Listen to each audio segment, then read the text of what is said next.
Good afternoon on this fine, low humidity, It is, a little bit. bootiest day. Yeah. It's really nice. So you had a little excitement last night. It's very nice right now. It's a calm after the storm because we had a hurricane barrel up the eastern seaboard of America, but actually a little bit inland. So it missed us in Deerfield, mostly eastern part of New Hampshire. We did not get that hurricane. But as it roared by last night, we got one little slap of on the last little northeast corner as it came by, and then we got this wind coming up from the south, and it was like a microburst. It had to be 50-mile-an-hour winds. Trees were whipping, and there was a couple of them. And I was inside, and I heard the crack, and it sounded like a shotgun, and you know it's a tree. And then I heard the heavy thud, where you know it's a big, that's a lot of mass. So it was a big pine tree, and it was right behind this farm building, and it was within range of cutting this building in half. But it went in the total opposite direction. The wind, I was telling Carol, we were fortunate that the wind blew it. It came from the south, blew it away from the house. But she reassured me there was actually the angel that pushed it that way against the house. So who's to say? I'm all for angels if they're Sure. on my side. Yeah, yeah, they better be. Cue Angel from Montgomery. Make me an angel that flies from Montgomery. This did you measure trees by the diameter at breast height? And this one's got to be at least probably 26 inches minimally, maybe 28. That's a big tree. And this tree, from the back of the farm building where we pick up our vegetables each week, is maybe 30 feet away. This tree was a 70-footer easy. Unbelievable, Wes. And this tree just cracked right in half, and it went that way. It went the direction directly away from the building because that's the direction the wind was coming in from the south, and it blew the tree down to the north. It's a big, heavy log. What I think is very interesting is if you could see right here where that tree was sheared off by the wind. Yeah. And you could see the size of it by looking here and look at the canopy left, the space left by that tree. But what we were also commenting on is how this microburst is, and perhaps how strong these coverings for the lettuce is. But within, what would you say, that's 100 feet?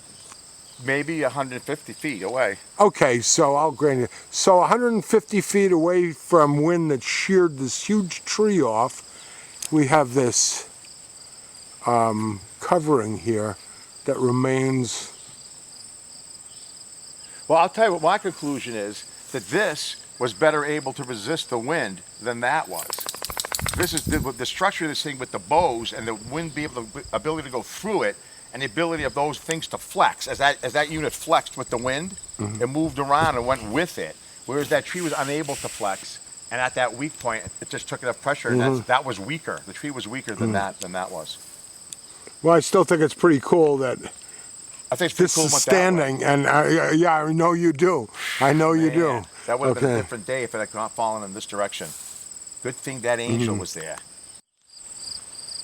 Okay, let's take a quick look here in field 1, what's going on. This is a very productive field. Most of our greens come out of this field. And we've got all our lettuce, 5 weeks, I think 6 weeks of lettuce we had consecutive before it shut down from the heat. We were growing it underneath this cover. These are some little plugs that we threw in here 2 weeks ago, and they were probably 2-week-old plugs. So they're probably 4-week-old plants, but they've been growing through a heat wave. We've had maybe 5-9 degree days while we're trying to get lettuce started. It's not an easy thing to do, but we've kept it moist, and this covers helped. And we've got some nice little lettuce plants here. Now eventually, it's August 5 or something, the heat will start to come down, and as we progress through August into September, these plants are going to get big and lush, and this is going to be some really nice lettuce salad greens in September again. So we'll put the lettuce back on. So that'll get turned back on again.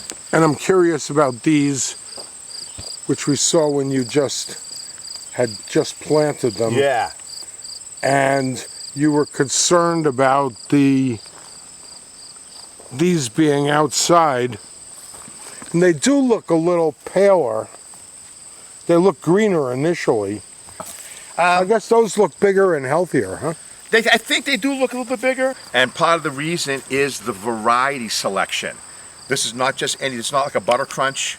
This is not one of these spring lettuces. This is a summer variety, if there is such a thing, of lettuce. But Johnny's at Johnny's Seed Company up in Albion, Maine, has a line of lettuce that he calls his Summer Crisp line. And that's what is in his bed now. I have 4 different varieties, different colors, different shapes. But they have been bred to do better in the heat and be less prone to bolt. Variety selection was always very important. And that's what I'm doing right here. You could do this at home. Johnny's Summer Crisp varieties, and then just pick different ones and give different ones a try. Okay, here's a quick onion thing. It's onion season. It's August. We start to get onions again if you got them in on time. We did some further fertilization early in the season, and it seems to have worked. We got a lot of good-sized onions. These are the big Walla Walla type down here in this end of the bed, and they've sized up relatively well. Some of them full size, which is always nice. How do you know when to harvest your onions?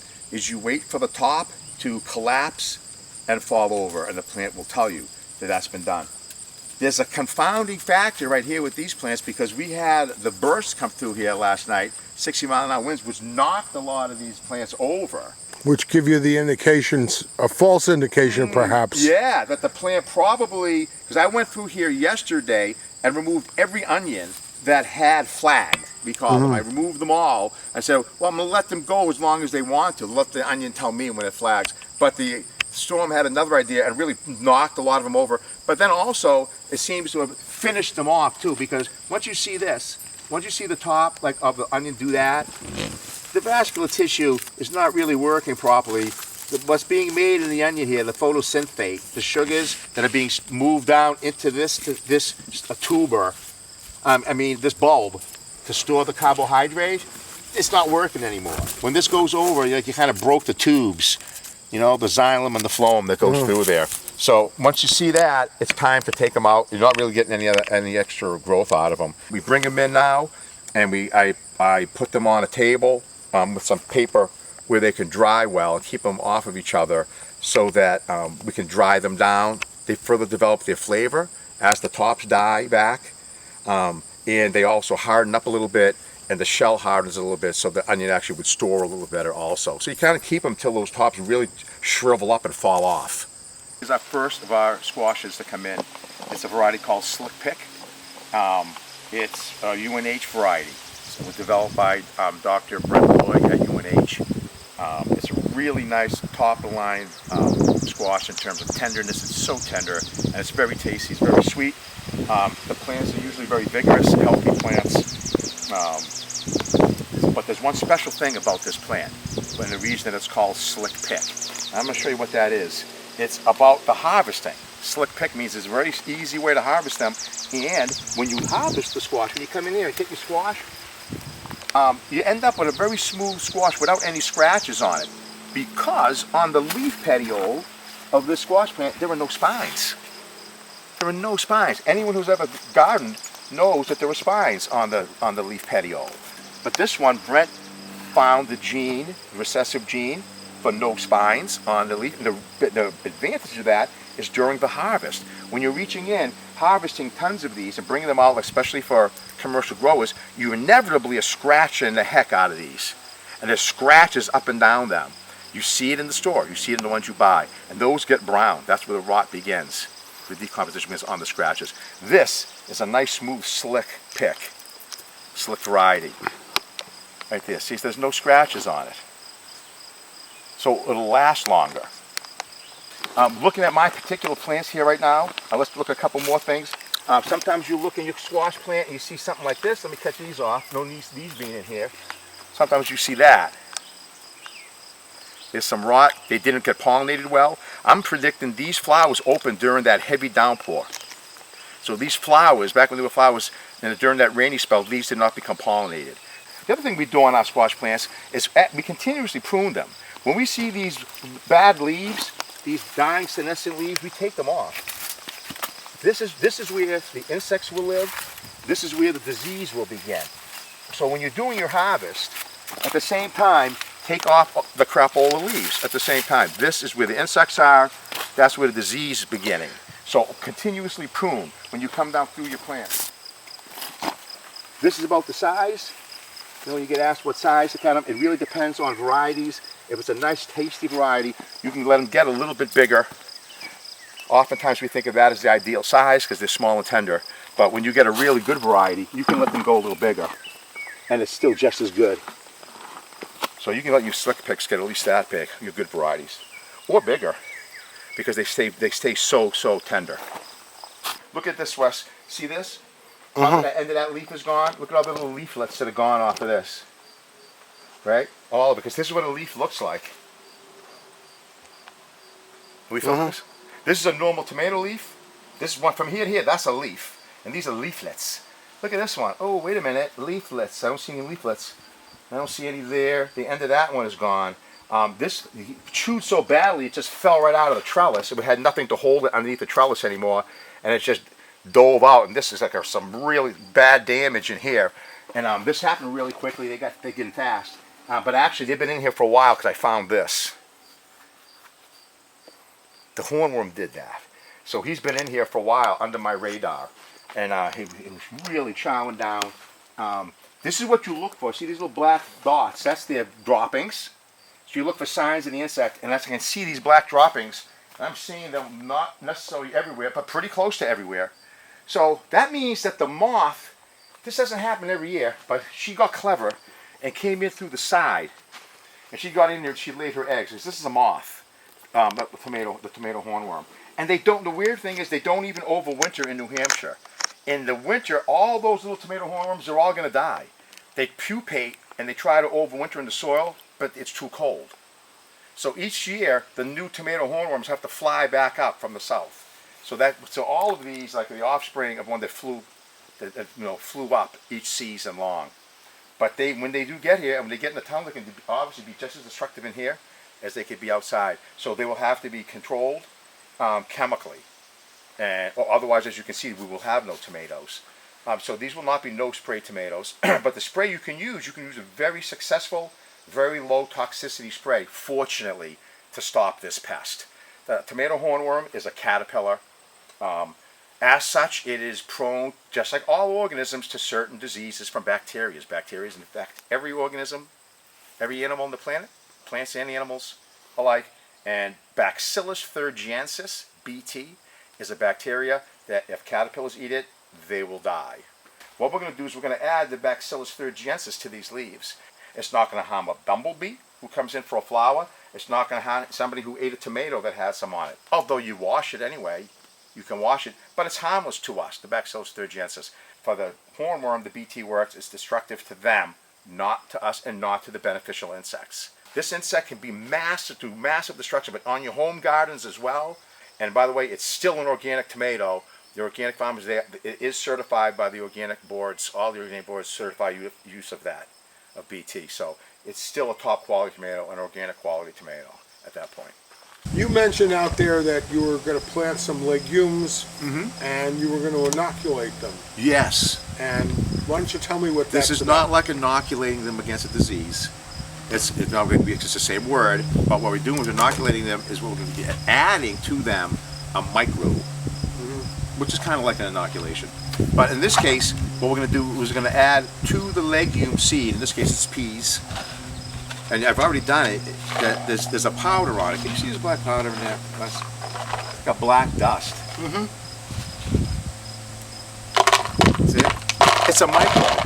There's a microbe, and I wet these peas a little bit first, and then I add it so it sticks to it. They get dirty. It looks like they're dirty, but in reality now the pea is going to have full access to that microbe. When I put it in the ground, the pea will suck up water, and it begins to germinate. The little root that comes out, the radicle, or the embryonic root, emerges, and it's right there. The microbe is there, and the microbe takes up residence in the root. The plant invites it in. It's symbiosis. It's not an infection. It's a symbiotic relationship. Yes, it is. It's a symbiotic relationship. So the plant will provide a home for the microbe. It'll actually build a little home for them. It builds these little nodules. So when you have a little plant, you should have one. You pull one out of the ground. You see little nodules on the roots, which you don't see in other plants, and those are little homes that were built by the plant for the microbe to live in. So in symbiosis, both organisms benefit. The microbe obviously gets a nice home to live in and to reproduce in, protected from the environment in a little plant casing. It's warm and moist inside the root. It stays wet. The plant, because this microbe has the ability though to turn a form of nitrogen that's common in the soil, which is unusable to plants, into a usable form of nitrogen. It fixes it. It's called fixation. It fixes the nitrogen on nitrogen, and the nitrogen is now available to the plant, so the plant gets more nitrogen. A legume can pull nitrogen out of the soil where another plant cannot grow. And then as the plant decomposes, you end up with more nutrients, and especially if you plow in a nitrogen crop as a cover crop, as a green crop, you can add nitrogen to a soil. You plant a nitrogen crop, let it fix nitrogen, plow it in, now you have nitrogen for your next crop. Anytime you plant a pea or a bean, you're always wise to use the inoculum. You just wet them just a little bit so that when you put the powder on, you shake it up in the yogurt container, they'll be dirty. And then just let them dry if you have some extra ones, and they won't be harmed if there's extra ones. Just let them dry before you put them back in the package. Cool. Yeah. You were talking about planting one crop right after another. It's incredible how efficient you make use of the land by doing that. Right. You're right. You're talking about the sequential planting phase we're in now in the beginning of August, where we're doing really like our final plantings now. We can do another, so next accelerated, concentrated time to do some planting is the very beginning of August. And all things, if things go well, the season goes well, you can be harvesting this stuff in September and into October and through the middle of October. Certain crops, peas, beans, spinach. The spinach crop got brutalized early in the season, but you have another shot at it. So we'll try spinach again for the fall, of the pak choi, so we can keep the brassicas going also. So we'll do some replanting, and now another thing going on right now this time of year, home gardeners know, is the weeds are making another assault. So so we did a lot of weeding today, and my workers are excellent. So we cleaned out the turnip bed, they cleaned out a couple other important beds. The beets look nice and clean, and so we're in very good shape here. And we're going to be coming right into the central part of the harvest season now, so we're going to do a lot of really good stuff coming. So we're very excited. Yeah, we're excited. I'll see you Friday. Yeah, okay. I got a new book. I'm going to go home and do some weeding. Good. See you next time. All right, take care.